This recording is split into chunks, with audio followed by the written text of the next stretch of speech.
नमस्कार मैत्रिणींनो, आपल्या नवीन व्हिडिओमध्ये तुमचं खूप खूप स्वागत आहे।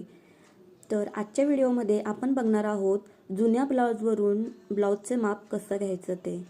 तर चला वेळ न घालवता आपण आता व्हिडिओला सुरुवात करूया। तर हा कस्टमरचा जुना ब्लाउज आहे। तर याच ब्लाउजवरून आता आपण माप घेणार आहोत। तर ब्लाउज असा व्यवस्थित आपल्याला पसरवून घ्यायचा आहे। बटन किंवा जे हुक असेल ते आपल्याला दोन्ही साइडने लावून घ्यायचे आणि व्यवस्थित पसरवून घ्यायचा आहे। जर जास्त खराब झालेला असेल, चुरगळलेला असेल तर तो आपल्याला प्रेस करून घ्यायचा आहे।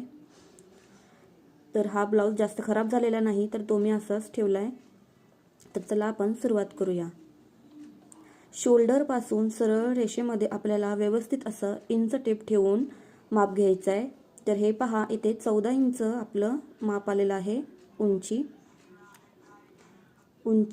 14 इंच। आता शोल्डर पूर्ण आपल्याला मोजायचं आहे।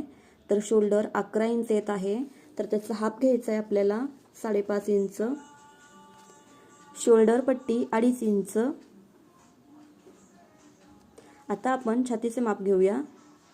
तर छातीचे माप आपल्याला जिथे आपले बटन लावलेले आहेत तिथून आपल्याला सरळ असा टेप ठेवायचा आहे मुंड्यापर्यंत। तर इथे आपलं 10 इतकं माप येत आहे। आता कमरेचंही त्याच पद्धतीने आपल्याला घ्यायचं आहे। तर कमरेचं माप 9 इंच इतकं येत आहे। आता आपण गळ्याची उंची बघूया। तर गळ्याची उंची बघताना शोल्डर पासून सरळ आपल्याला टेप खाली ठेवायचा आहे आणि सरळ रेषेमध्ये किती माप येत आहे ते बघायचे। तर समोरचा गळा 6 इंच इतका आहे। आता आपण पाठीमागचा गळा बघूया। तर समोरचा गळा मोजला त्याच पद्धतीने आपल्याला पाठीमागचा गळाही बघायचा आहे। तर पाठीमागचा गळा 9 इंच इतका आहे। आता आपण बाही लांबी मोजूया। तर बाही जिथे जोडलेली आहे तिथून आपल्याला व्यवस्थित असं सरळ रेषेमध्ये टेप ठेवायचा आहे। बाही आपली 8 इंचाची आहे। आता आपण दंडगेर बघूया। तर दंडगेर आपला 5.5 इंच इतका आहे।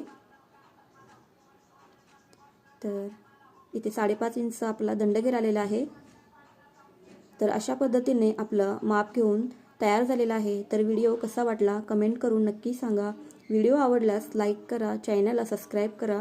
व्हिडिओ पूर्ण बघितल्याबद्दल खूप खूप धन्यवाद।